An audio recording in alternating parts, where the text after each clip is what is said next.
고린도전서 6장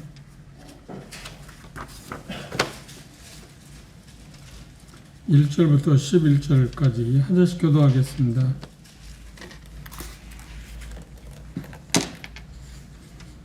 찾았으면 제가 먼저 1절 읽겠습니다.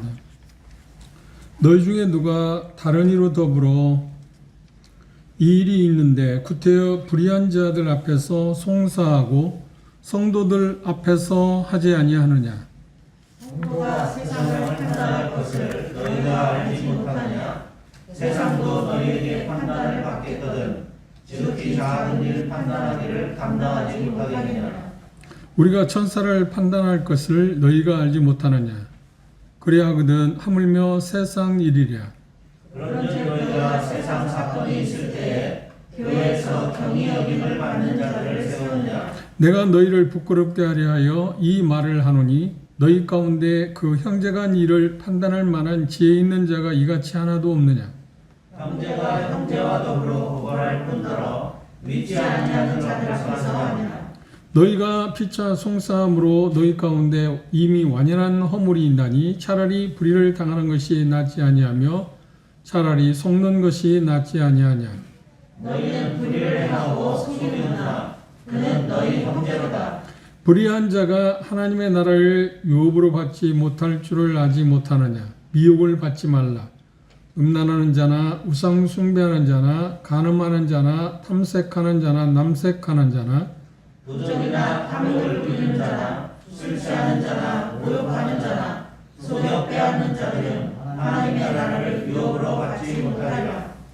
너희 중에 이와 같은 자들이 있더니 주 예수 그리스도의 이름과 우리 하나님의 성령의 안에서 씻음과 거룩함과 의롭다 하심을 얻었느니라. 11절에 있는 말씀하셨습니다. 송사 문제입니다.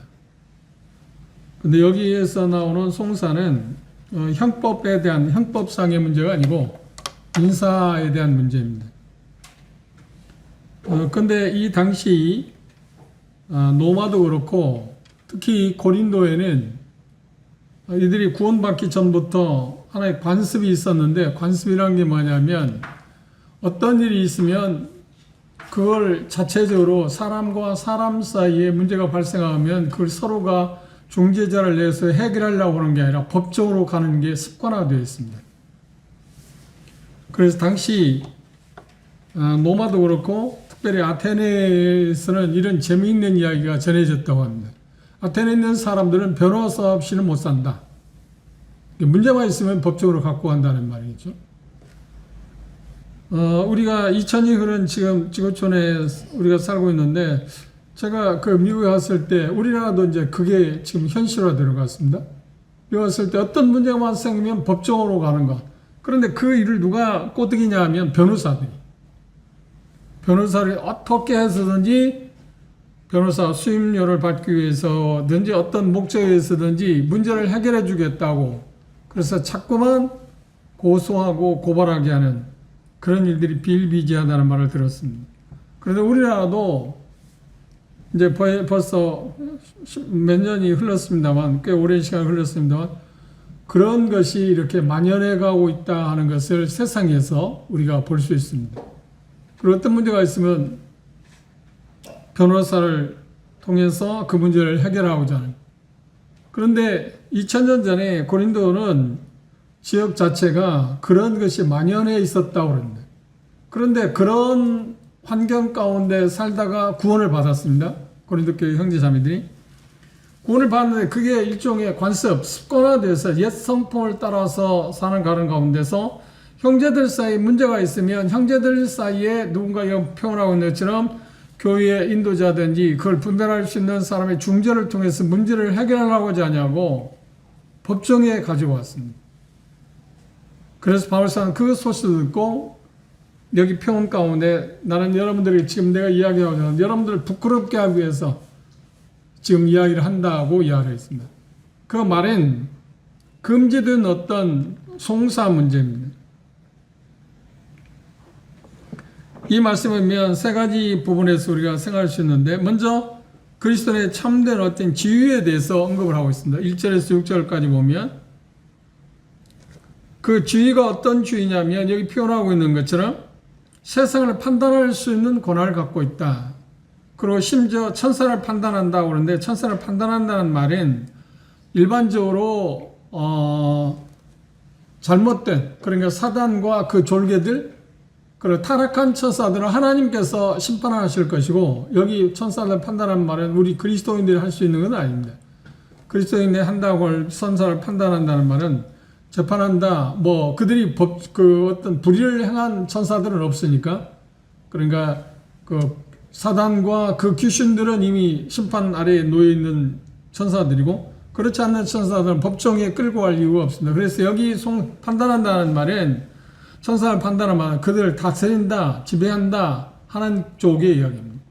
그래서 바울사는 지금 뭘 이야기하냐면 그래 고린도에 있는 성도들이 장래에 세상을 판단해야 할 사람, 그러니까 심판해야 할 그런 권한을 갖고 있는 지위를 갖고 있는 사람들인데 어떻게 형제들 사이에 문제가 있다고 그래서 그들에게 세상에 있는 법관들에게 법정에 가서 문제를 해결하려고 그러냐 이건 가당치도 않다고 하는 이야기를 하기 위해서 지금 이야기를 하고 있습니다. 이 다툼 그런데 정확히 말하면 어떤 재산상의 문제 그러니까 자기에게 주어진 권리가 침해를 받다든지 아니면 재산상의 어떤 문제가 형제들 사이에 벌어졌는데 그 문제를 해결하기 위해서 법정에 가서 그 문제를 해결해 달라고 그렇게 호소하는 그런 내용입니다. 그게 얼마나 불합리한 것인가 하는 것에 대해서 지금 바울사들은 이 본문을 통해서 우리에게 이야기하고 있습니다. 그런 문제, 그런데 이게 큰 문제가 아니고 사소한 문제, 그러니까 돈 문제, 어떤 재정적인 문제 갖고 지금 이야기를 한 것 같습니다. 그런데 그건 사소한 건데 그것 하나를 다룰 수 있는 사람이 너희 가운데 없느냐? 그걸 다룰 수 있는 사람이 너희 가운데 없느냐? 왜 없었겠어요? 고린도 교회에는 인도자들 있었겠죠? 그런데 대다수의 형제들이 자매들이 그들에 대해서 그런 어떤 지도력에 대해서 무시해버리고 아니야 당신들이 그걸 해서는 할 수 있는 것이 아니고 법정에 가서 공정하게 심판을 받겠다. 그런 태도를 취했다는 거예요. 그 말은 뭘 이야기하는 거야? 그렇지. 교회의 권위 자체를 무시한다고 하는 거죠. 교회에 그것들을 다룰 수 있는 사람이 있음에도 불구하고 그것을 무시해버렸다고 하는 것은 대단히 그 교회의 주인 되시는 주님을 멸시하는 일 가운데 하나 아닌가요? 그렇지 않나요? 긍정적인 글을 볼 수 있습니다. 그리고 또 하나 여기 보면 말씀해 보면 너희들 가운데 그런 문제를 다룰 사람이 그렇게도 없느냐고 할 때 문자적으로 그냥 받아들이면 고린도 교회가 그런 문제를 다룰 수 있는 수준이 안 됐다고도 이야기할 수 있어요. 이게 참 그게 사실이라면 참담한 일이죠. 정말 비참한 일 아닙니까? 형제들 사이에 문제가 생겼는데 그것 하나를 중지 못한다? 그런데 그 문제가 어디에서 왔느냐면 먼저는 그런 문제가 생기면 그렇죠? 문제가 생기면 형제들의 도움을 받아서 중재할 수 있는 형제들 도움을 받아서 중재해서 문제를 해결하고 되는 거 아닌가? 그래도 안 되니까 어쩔 수 없이 법정으로 간다고 하면 모르는데 그게 아니고 그냥 문제가 생기면 형제들한테 어떤 도움을 받고 중재할 필요도 없이 법정에 가서 재판장에 따라서 그들의 법에 호소해서 문제를 해결하려고 하는 거예요. 이게 습관화되었다는 겁니다. 그런데 그건 어떻게 구원받기 전에 옛 습관이잖아요. 근데 여전히 구원받거나 똑같은 일을 계속하고 그런데 그 일에 대해서 전혀 부끄러워하지 않았다. 그러니까 사람이 구원받았을지라도 성령의 지배를 받지 않고 하나님의 말씀에 지배를 받지 않고 주님으로 예수 그리스도를 주님으로 인정하지 않게 되면 구원받았다고 할지라도 구원받지 않은 사람은 다른 게 별로 없어요. 여기 뭐 여러 가지 죄목들이 나옵니다만 다른 게 별로 없어요. 아니면 어떤 면에서 나쁠 수도 있어요.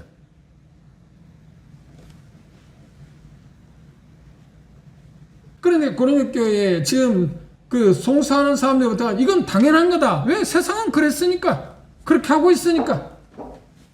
자기는 옛날에 그렇게 한 사람이니까. 그렇게 해야 당연한 거니까. 그런데 그 바울사는 그걸 보고 정말 진노한 것입니다. 이유가 뭘까요? 왜 그게 문제가 되는 거야?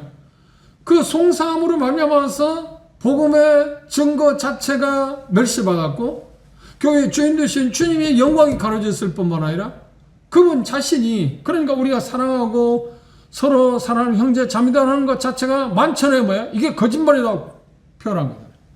주변의 모든 사람들이 알게 됐어요. 저 사람들이 형제들이야. 그런데 문제가 생기니까 재정적인 문제가, 돈의 문제가 결부되니까 자기 거 차지하려고 돌려달라고 법정에 가서 이야기한다. 그럴 때 그 법정 재판장이 그 모습을 볼 때 저 사람들이 그리스도이냐 도대체? 저 사람들이 형제들이야? 세상에서는 형제들 가운데도 싸우잖아요. 이제 부호들, 부잣집 아들들이 그 유산 문제 때문에 법정에 가서 싸우잖아요. 그 똑같은 일이죠. 그 얼마나 부끄러운 추태 아닙니까? 그죠? 아니, 형제들이 왜 돈 갖고 싸워? 그것도 안 되니까 법정에 가서 내게 얼마가 돌아올 수 있는지 하라고. 그걸 볼 때 그 죽은 아버지가 생각할 때 그걸 지켜보는 국민들 마음가운데 어떤 생각을 해요? 저런 사람들도 사람이냐? 돈이 많으면 무슨 문제가 있어요? 뭐가 의미가 있어요? 그죠? 그런데 똑같은 거잖아요. 돈 액수는 적을지 몰라도 법정에서 형제들끼리 다툴 때 어떻게 해요? 그들이 보기에는 저 사람들이 형제들이야? 저들이 예수님을 믿는 사람들이라고? 얼마나 추태, 얼마나 부끄러운지. 그런데 전혀 부끄러운지를 몰랐다는 거예요. 고린도 성도들이. 뻔뻔스러웠다. 그게 얼마나 그들이 어두웠으면 그럴 수 있었는가. 그런데 어두웠다고 하는 것도 있지만 또 하나는 뭐야? 옛 습성이 옛날에 하던 것이 몸에 배어있으니까 그게 자연스럽게 나온 거야. 전혀 그들의 죄책감도 없어요. 그래서 우리들에게 조심스러운 건 뭐냐면 우리가 구원받기 전에 옛 습성들에 대해서 정말 조심해야 해요. 그건 나도 모르게 나오는 거예요. 나도 모르게. 자연스럽게. 그런데 그게 자연스럽게 나올 때 문제가 뭐냐면 그게 정당하다고 하는 거야, 본인은. 다른 사람 보기에 정말 우스운 일인데, 부끄럽게 짝이 없는 일인데, 본인이 생각할 때 이거 정당하다 생각하는 거야. 세상은 뭐라는 거야? 그렇지. 자기가 관련되어 있는 자기 재산에 어떤 침해를 할 때 그것을 소송을 해서든지 해서 차지해야 하는 것은 정상적인 거 아니야, 세상은요? 그런데 그리스도 안에서는 뭐라는 거야? 이 바울사는 뭐래? 오히려 당해라 손해보는 쪽을 선택한다.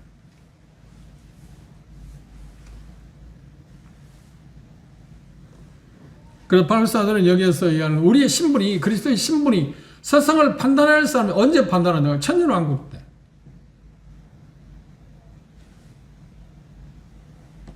세상의 모든 사람들을 우리가 판단해야 할 사람들. 그런데 그들에게서 우리가 판단을 받는다? 이 말이 되는 이야기입니까?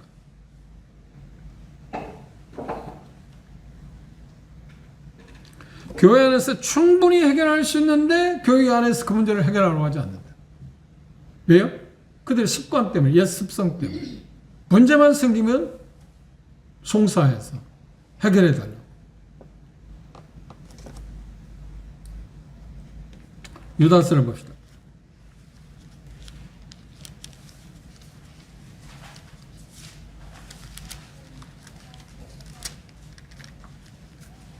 (14절) (15절) 보시면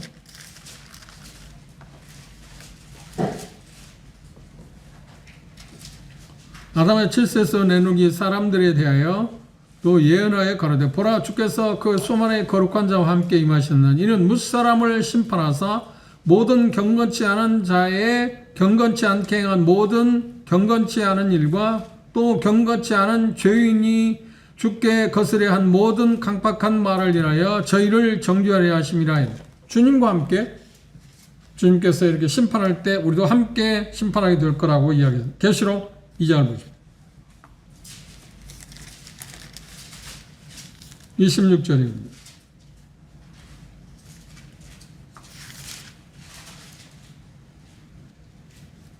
이기는 자와 끝까지 내 일을 지키는 그에게는 만국을 다스리는 권세를 주리니 그가 철장을 가지고 저희를 다스려 질그릇 깨트리는 것과 같이 하리라. 나도 내 아버지께 받은 것이 그러하니라. 여기 보면 뭐라 그러네? 그런 고난이 우리에게 주어진다고 예수님과 함께 주신다. 3장 21절 보십시오. 계시록 3장 21절에 보면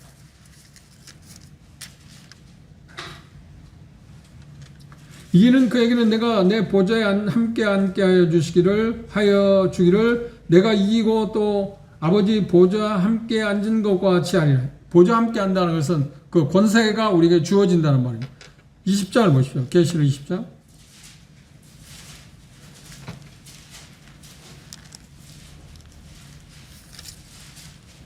4절입니다. 또 내가 보좌들을 보니 거기 앉은 자들이 있어 심판하는 권세를 받다. 심판하는 권세를 받다. 세상을 심판하게 될 거야. 그런 권세를 가진 사람들이 이 땅에 쉬운 얘기하면 우리가 세상의 죄인들을 심판할 권세를 가진 사람들이 내가 죄인들에게 가서 뭔가 심판해달라고 하는 격이라는 겁니다. 이게 말이 되는 거냐는 거예요. 이게 얼마나 창피한 일이야. 이게 얼마나 부끄러운 일이냐. 문제가 있을 때 누가 해결해야 한다고요? 교회 형제들한테 도움을 받으라. 그래서 해결하면 되지.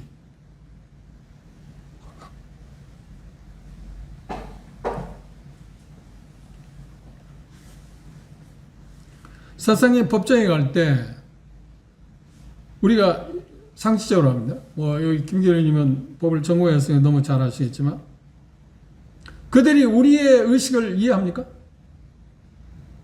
의식을 이해를 못해요. 왜냐하면 세상의 법정은 법으로 결정하잖아요. 그런데 우리 그리스도인들은 뭐예요? 법적으로 계산하는 게 아니라 우리는 사랑과 은혜라고 하는 법칙에 따라 사는 사람 아닌가요? 그런데 그들이 어떻게 그걸 이해를 해요? 그렇죠? 이해를 할 수가 없잖아요.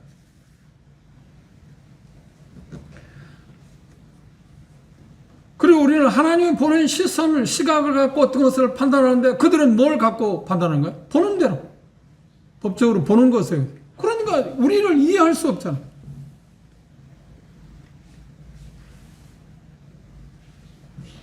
그리스도의 삶을 그들은 이해하지를 못합니다. 그런데 그리스도의 삶을 이해하지 못하는 사람들에게 송사한다? 가서 해결해 달라고 그런다? 이 말이 되는 겁니까? 그리고 그리스도는 성령 안에서 행합니다. 그런데 성령 안에서 행하면서 그들이 압니까? 그건 무슨 말인지도 모르잖아.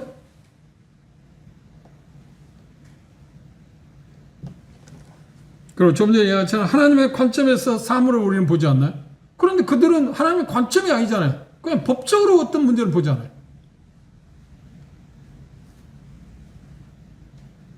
그리고 그리스도는 영원이라고 하는 시간의 개념에서 어떤 것을 일시는 것을 보지 않나요? 그들은 그 영원한 개념이 없잖아요. 그냥 현실적인 것 갖고 결정하지 않나요?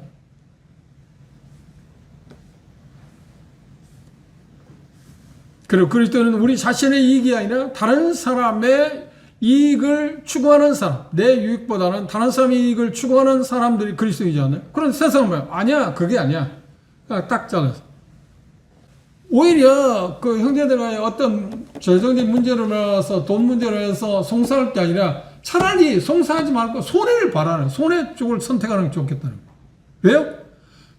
어차피 송사하는 순간 하나님으로부터 뭐예요? 패소한 사람입니다.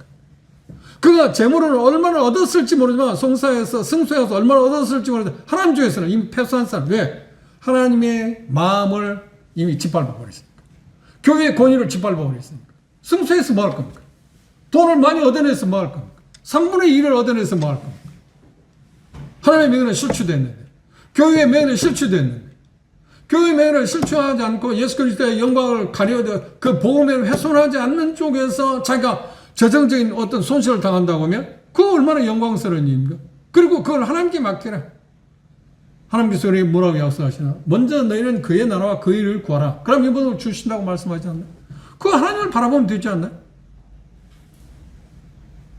하나님이 꼭 내가 손에 이쁜 그것을 하나님께 보상한다고 하는, 보상할 거라고 하는 것 때문이 아니라 그 마음 자세.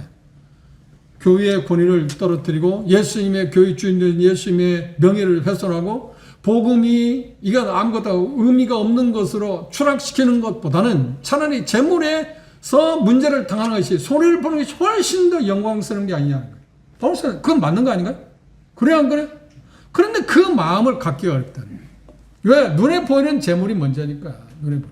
그러니까 그런 문제가 부딪히면 내 마음이 어디에 있는가를 보이는 거예요.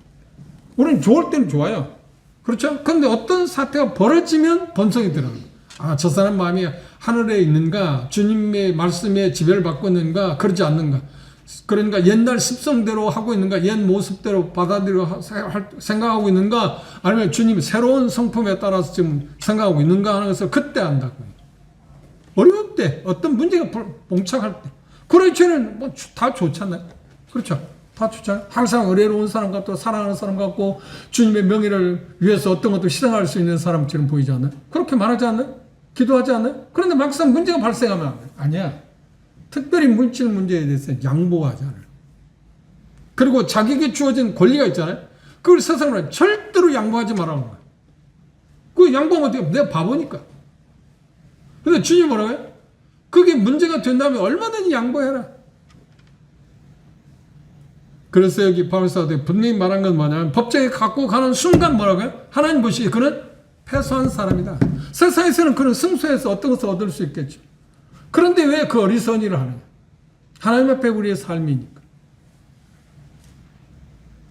어떤 일이 있더라도 그런데 고린도 교회는 그게 그들의 옛 습관대로 그건 자연스러운 것이라. 그래서 전혀 부끄러운 줄 몰랐어요. 그래서 바울사도 말해요. 나는 여러분들 부끄럽게 하겠어. 이 말합니다.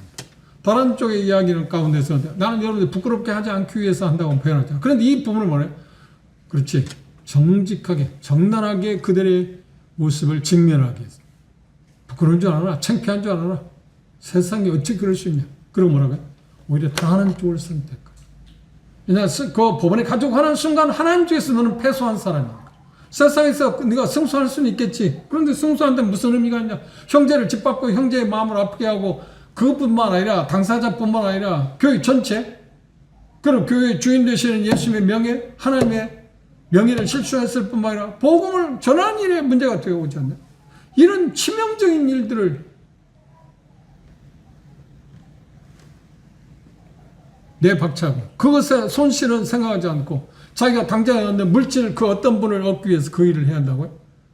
그래서 바울사들은 그렇게 말하죠. 오히려 그걸 당하라. 그래서 여러분들에게 뭐가 있다? 이미 완연한 허물이 있다. 부정할 수 없다고 하는 이야기를 했습니다. 두 번째, 여기 경위 여김을 받는 자들이라고 하는 말은 그들을 비하시키기 위해서 한 게 아니라 법정에 그 판단할 수 있는 그 권한을 가진 사람들에 대한 이야기입니다. 믿지 아니한 사람들에게 그런 문제를 가지고 가는 것이 얼마나 불행한 일인가, 말도 안 되는 일인가 하는 것입니다. 그래서 표현하고 보는 것은 그리스도는 법정에 가지 말고 어떻게 하라고요? 그리스도인들끼리 서로 해결해라. 그리고 정 안 될 경우는 어떻게 하라고요? 손해를 당하는 쪽을 선택해라.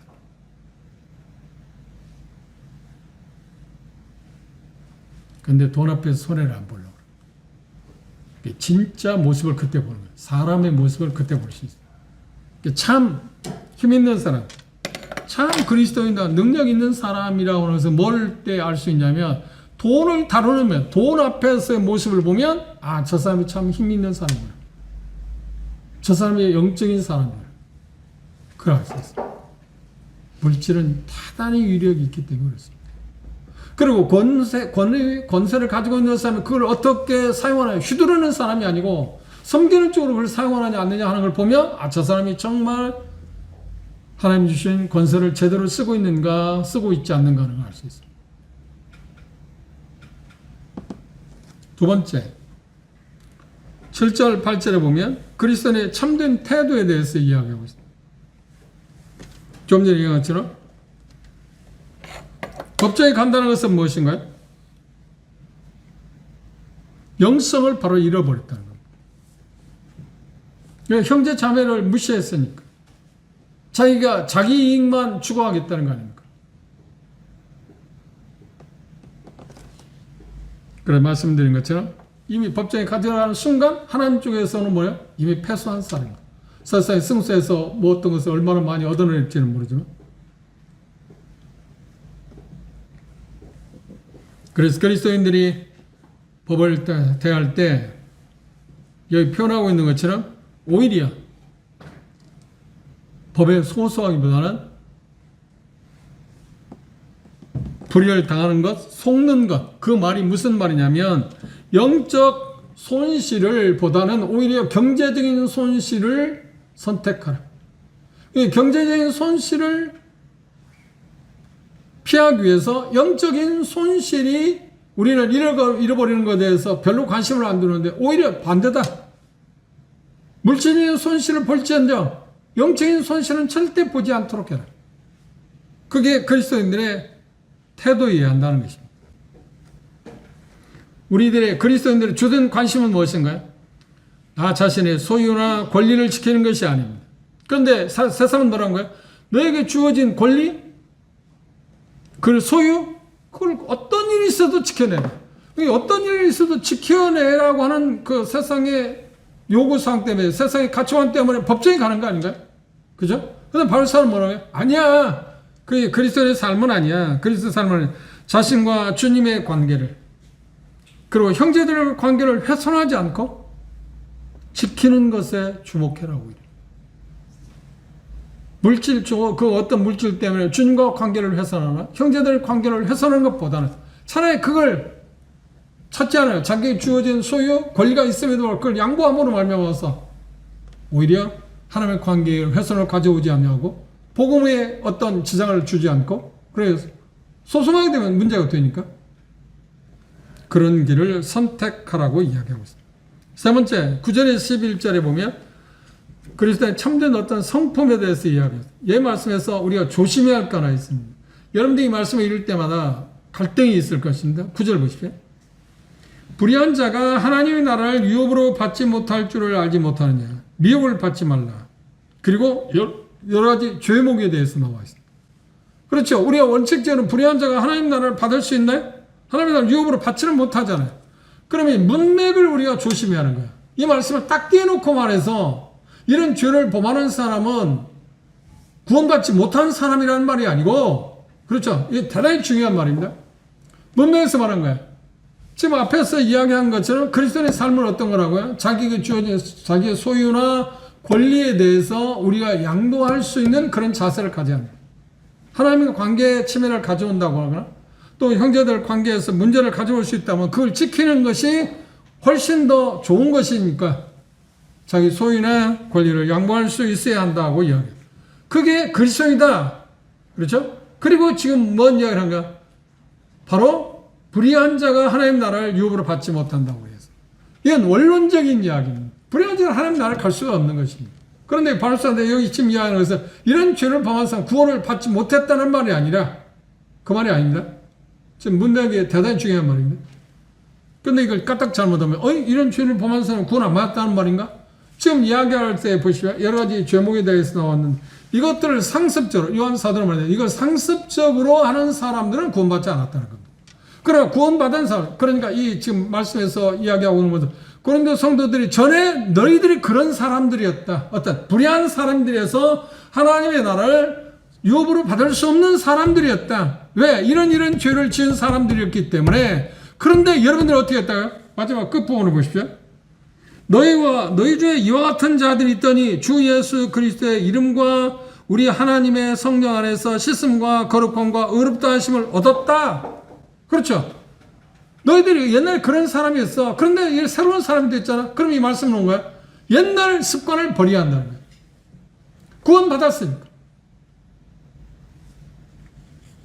새로운 사람이 됐습니다. 새로운 피조물이 되었습니다. 그거 당연한 거 아닌가요? 그걸 말하기 위해서 옛날에 그들이 습관적으로 지었고 불의한 자들이 하나님의 나라를 유업으로 받을 수 없다고 하는 것을 지금 이야기한 겁니다. 여러분이 그런 사람들이었다. 그런데 이 새로운 사람이 됐잖아. 그러면 새로운 사람에 걸맞게 삶을 살아야 한다는 것을 말하기 위해서 지금 무슨 말을 이해하셨죠? 이런 사람은 죄를 구원받지 않았다는 거예요. 그런데 고린도 교회도 마찬가지로 우리에게도 동일한 것입니다. 이런 일을 반복하고 있으면 그 사람이 구원받은 사람이라고요? 아니요. 구원받은 사람이 아니에요. 뭘 통해? 자기가 그런 삶을 통해서 내가 구원받지 않은 사람이라는 것을 증거하고 있을 뿐입니다. 그렇죠? 이건 부정할 수 없어요.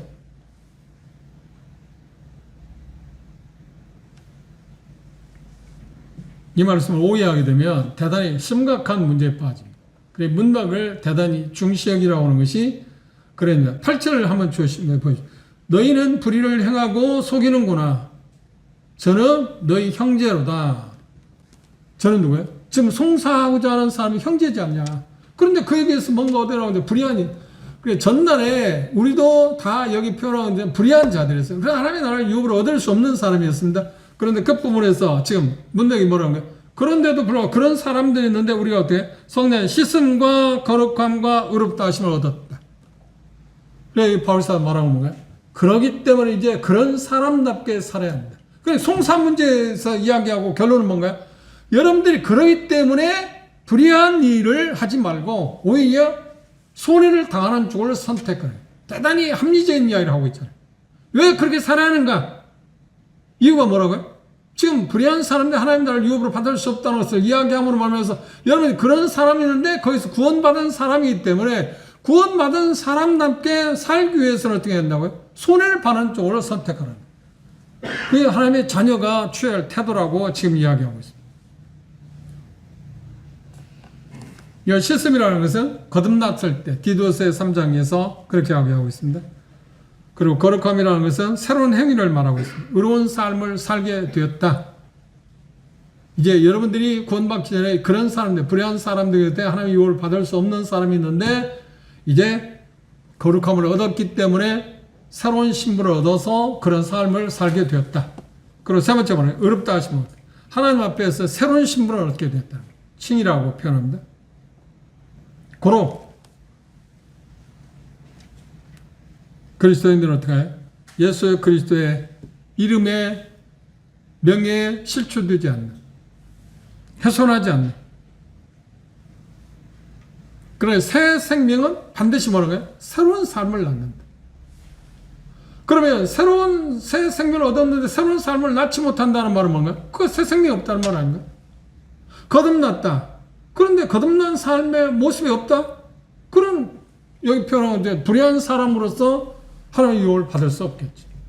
그러니까 여기 부정적인 이야기를 하고 있지만 바울사는 뭐냐면 그렇게 이런 일을 한 사람들이었는데 이제 구원받다 이런 일에서 우리는 조금씩 멀어지고 있다. 그런데 여러분들이 한 일은 뭐예요? 마치 구원받기 전의 모습처럼 지금 하고 행동하고 있다. 불의한 자한테 하나님의 나라를 유업을 받을 수 없다고 하는데 그런 일을 지금 하고 있다는 거예요. 그렇다고 하면 바울사는 그렇기 때문에 여러분들이 구원을 받지 않았다는 말이에요? 아니야. 그거 말하는 게 왜 옛 습관대로 지금 살고 있냐는 거예요. 불의한 자가 하나님의 나라를 유업을 받을 수 없다는 것을 여러분들이 알고 있는데 복음을 통해서 들었는데 왜 그 옛날로 돌아가고 있냐는 거예요. 예? 왜 정신을 못 차리고 옛 습성 따라서 지금 가고 있느냐.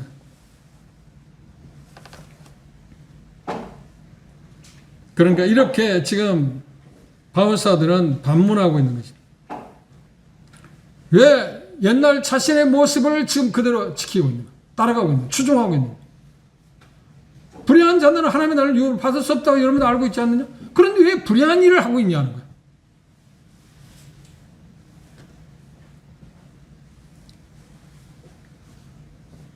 그리고 불의한 자가 하나님의 나라를 유업을 받을 수 없다는데 왜 그 옛 기준에 따라 지금 살아가고 있냐는 거예요. 경건하지 못한 사람이 하나님의 나라를 유업을 받을 수 없다고 여러분들 알고 있는데 복음을 들었는데 왜 그 경건하지 못한 행동을 지금 하고 있냐는 거예요.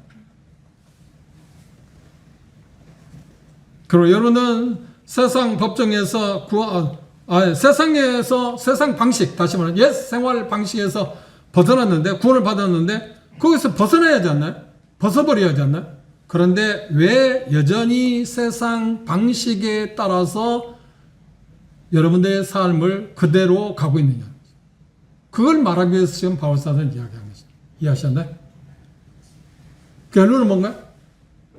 여러분들은 그런 사람이기 때문에 새로운 사람이 됐으니까 거기에 걸맞게 삶을 살아. 결론은 어떤 일을 당할지라도 형제들과의 문제가 생겼을 때 법정으로 가지 말아요. 형제들의 도움을 받아서 문제를 해결하고 그리고 결과는 누구에게 맡기라고? 하나님께 맡기라고. 그리고 어떤 일이 있어도 법정에 가는 것을 피하라. 손해보는 쪽을 선택하라고 이야기했습니다. 만일에 여기서 말하고 있는 이 죄의 항목들이 여러 가지 나왔는데 그것들을 계속하고 있다고 하면 뭐예요? 구원받지 못한 사람이라는 것을 증명하고 있을 뿐이다. 그러니까 이 말 가운데 좀 부정적으로 이야기하면 불의한 자가 하나님의 나라를 유업을 받지 없다고 하나님께서 분명히 말씀하고 있는데 이런 죄를 범하는 사람은 하나님의 나라를 유업을 받을 수 없다 분명히 말하고 있는데 여러분들이 끝까지 계속 그걸 계속하고 있다고 하면 그러면 그들이 뭐예요? 여러분들이 그 일을 계속하고 있나? 앞으로도 계속 송사를 지금 계속하고 있었으니까 그걸 계속 지속하고 있다면 뭐예요? 여러분 구원받지 않은 사람이라는 말이에요. 그렇죠? 그게 강한 말입니다. 근데 부정적인 보다는 어떤 거예요? 이걸 이야기해서 그들의 마음을 고치시키기 위해서 지금 이야기를 합니다. 부정한 사람이, 불의한 사람이 하나님의 나라를 유업으로 받을 수 없다고 하나님 말씀하셨는데 그 일을 왜 할 수 있느냐? 왜 그 일을 계속하고 있냐는 거예요. 왜 옛 습관에 따라 살아가고 있냐? 세상의 가치 기준에 따라서 왜 그걸 추구하고 따라가고 있냐? 결론은 뭐예요? 바울사도 말하고 있는데 그래서는 안 된다. 왜? 여러분들 구원받는 사람이니까. 씻음을 받고 거룩해지고 의롭다함 받은 사람이니까 거기 걸맞는 삶을 살아야지. 왜 그렇게 옛 습관대로 살아가고 있냐? 구원받기 전에 여러분들이 그렇게 어떤 여기 본문에서 얘기한 대로 법정에 뭐 밥 먹듯이 어떤 일이 있으면 법정에 와서 송사해서 손해를 안 보려고 하는 것이 여러분들의 습관인지 모르죠. 그것은 구원받기 전에 습성이고 불의한 사람들이 하는 일이고, 근데 여러분들 새로운 사람이 됐으니까 새로운 사람에 맞게 삶을 살아야 할 당위성을 말하기 위해서 지금 부정적인 이야기를 한 것입니다. 오해하지 마십시오. 그래서 문맥이 대단히 중요한 것입니다. 여기 다시 한번 우리에게도 까딱처럼 송사받을 수 있으니까, 이런 사람들은 하나님의 나라를 유업으로 받지 못할 거라고 10절 끝부분에 이야기하겠습니다. 그리고 11절에 보면 너희 중에 이와 같은 자들이 있었다. 그렇죠. 불의하여서 하나님의 나라를 유업으로 받지 못하는 사람들이 있다. 그런데 뭐라고요? 주 예수 그리스도의 이름과 우리 하나님의 성령 안에서, 그렇죠, 예수 그리스도의 구속과 성령님의 놀라운 은혜로 말미암아서 씻음과 거룩함과 의롭다 하심을 받았다. 뭐라고요? 얻을 것이라고요? 얻었다. 그러니까 거기에 걸맞게 살아야 됩니다. 그러니까 결론은 뭐라고요? 여러분들 불의한 자가 하나님의 나라를 유업으로 받을 수 없다고 하는 사람들 측에 들어가는 사람이 아니까 거기서 구원받아 거기서 제외되는 사람이기 때문에 거기에 걸맞는 삶을 살아야 한다. 그럼 송사 문제에 대해서 뭐라고요? 그렇지. 송사하는 자체가 불의한 일이다. 그걸 계속한다면 여러분들은 하나님의 불의한 자가 하나님의 나라를 받을 수 없다는 사람에 속한다. 그걸 계속한다면. 그러나 여러분들이 지금까지 계속 그걸 하고 있는데 그걸 안 하게 되면, 그걸 포기하게 된다면 내가 그 속에 속하지 않았다는 걸 드러낼 뿐이다. 어느 쪽으로 선택하느냐, 어떤 쪽으로 가고 있느냐, 갈 것이냐. 그렇죠? 계속 그렇게 함으로 인해서 내가 하나님의 나라와 상관없는 삶이 될 것인지, 벗어났기 때문에 거기에 걸맞는 삶을 살아갈 것이다. 선택하라는 것입니다. 기도합시다.